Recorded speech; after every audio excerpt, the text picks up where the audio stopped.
Good morning students. बेटा हमने chapter number 4 धातु एवं अधातु के अभ्यास प्रश्न उत्तर पढ़ लिए हैं पीछे की वीडियो लेसन में। आज की वीडियो लेसन में हम पढ़ेंगे पार्ट 4 के अन्य महत्वपूर्ण प्रश्न जो ये हम रिवीजन पे पढ़ रहे हैं।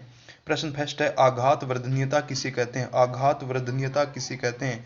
उत्तर है, धातुओं का वह गुण जिसके कारण उनको पीटकर पतली सीट या चद्दर में परिवर्तित किया जा सकता है, आघात वर्धनीयता कहलाता है। बेटा धातुओं का वह गुण जिसके कारण उनको पीटकर पतली सीट या चद्दर में परिवर्तित किया जा सकता है, आघात वर्धनीयता कहलाता है। चांदी एवं सोना सबसे अधिक आघात वर्धित धातु हैं। प्रश्न 2, पदार्थ का गलनांक किसे कहते हैं? उत्तर, वह ताप जिस पर कोई ठोस पदार्थ द्रव अवस्था में परिवर्तित हो जाता है उसे पदार्थ का गलनांक मेल्टिंग पॉइंट कहते हैं। जैसे लोहे का गलनांक 1593 डिग्री सेल्सियस व बर्फ का गलनांक 273.16 केल्विन होता है। बेटा 0 डिग्री सेल्सियस बराबर होता है 273 केल्विन। प्रश्न 3, ग्रेफाइट विद्युत का सुचालक है क्यों?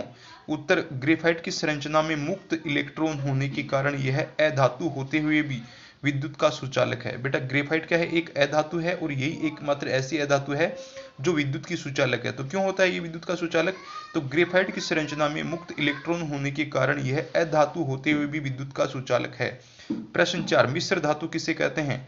उत्तर, दो या दो से अधिक धातुओं ब्रैकेट में अथवा धातु और अधातु। बेटा धातु भी हो सकती हैं और अधातु भी हो सकती हैं धातु के साथ, ठीक है, अथवा धातु और अधातु की निश्चित मात्रा मिलाकर उसमें वांछित गुणधर्म प्राप्त किए जा सकते हैं। धातुओं के ऐसे समांगी मिश्रण को मिश्र धातु कहते हैं। जैसे मिश्र धातुओं के नाम है कांसा, पीतल और स्टेनलेस स्टील आदि। कांसा, पीतल और स्टेनलेस स्टील आदि। कांसा किसका मिश्रण होता है? कांसा तांबा और टीन का मिश्रण होता है। कांसा किसका मिश्रण है? तांबा और टीन का। पीतल किसका मिश्रण है? तांबा और जिंक का। स्टेनलेस स्टील किसका मिश्रण है? लोहा, क्रोमियम, मैंगनीज, निकिल आदि का।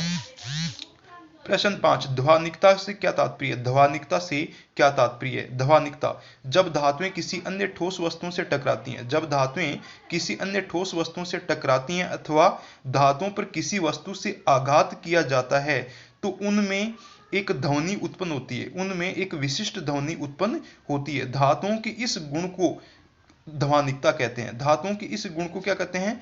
ध्वनिकता कहते हैं। आगे, ध्वनिकता के कारण ही जो घंटी है, आप जो मंदिरों में जो घंटी लगी होती है, घंटी हैं, और जो वाद्य यंत्र है वो धातु से बनाए जाते हैं। प्रश्न 6, विस्थापन अभिक्रिया किसे कहते हैं? उदाहरण लिखिए। विस्थापन अभिक्रिया किसे कहते हैं? उदाहरण लिखिए। उत्तर है, अधिक अभिक्रियाशील धातु कम अभिक्रियाशील धातुओं को उनके धातु यौगिकों के जलीय विलयन में विस्थापित कर देते हैं।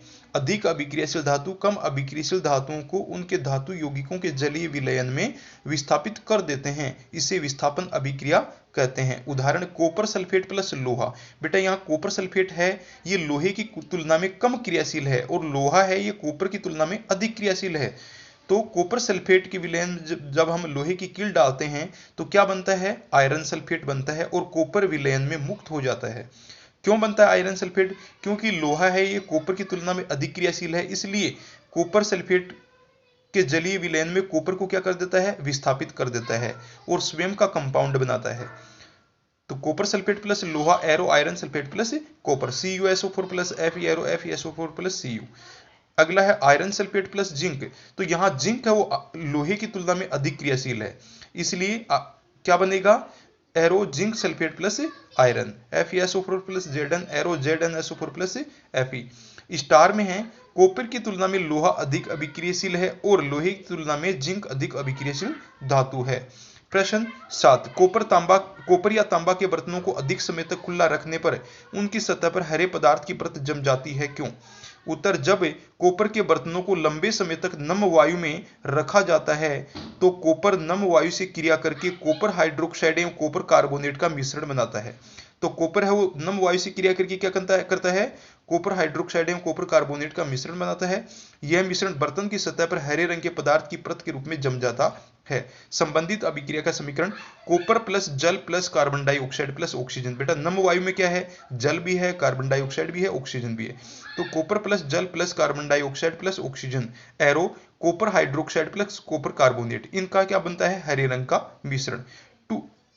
2Cu plus H2O plus CO2 plus O2, इसको हमने यहाँ नम वायु लिखा है, क्या बनेगा Cu ब्रैकेट OH का होल ट्वाइस प्लस CuCO3। इनका जो मिश्रण है दोनों का वो हरे रंग के पदार्थ की परत के रूप में जम जाता है। इस वीडियो लेसन में बेटा इतना ही। Thank you.